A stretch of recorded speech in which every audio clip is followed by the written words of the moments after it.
The U.S. economy is still described as tenuous, but don't tell that to investors who have driven large U.S. stock indices towards all-time highs. If the U.S. economy is just okay, why is the stock market rising so steadily?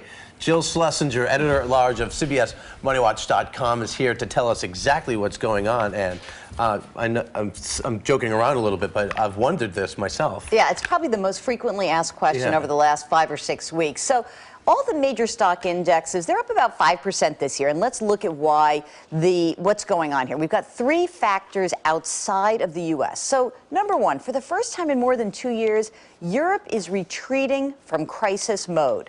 Next, after a red-hot property bubble burst in China, economists thought that the country was going to enter this terrible, prolonged downward spiral.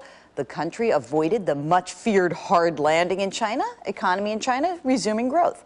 Finally, new Japanese officials just elected, they've started to address the country's multi-decade stagnation.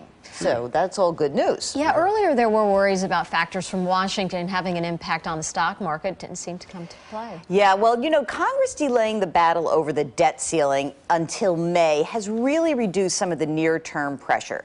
Also, the housing market is contributing to economic growth instead of dragging it down. And I think most importantly, today kicks off the first Federal Reserve meeting of the year, and the Fed continues to maintain low interest rate policies until employment improves substantially. So that's a real big boost. You take the outside the U.S., inside the U.S., a lot of factors there, bring it all together. And it all sounds positive, but there must be a downside. You know that I'm going to bring up the downside. Right. You know I'm going there. Okay, of course lawmakers could turn everything upside down because we've got these across-the-board budget cuts coming up. We've got budget negotiations.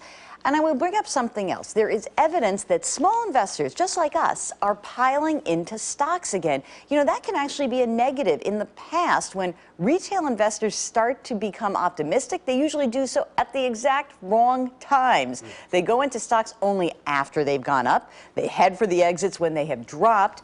But now may be an excellent time to rebalance your accounts. Make sure that your allocation is where you want it to be. On MoneyWatch.com, we have the specific steps you should be taking with your portfolio right now. Everything that goes up could come down. Okay, thanks so much, Jill.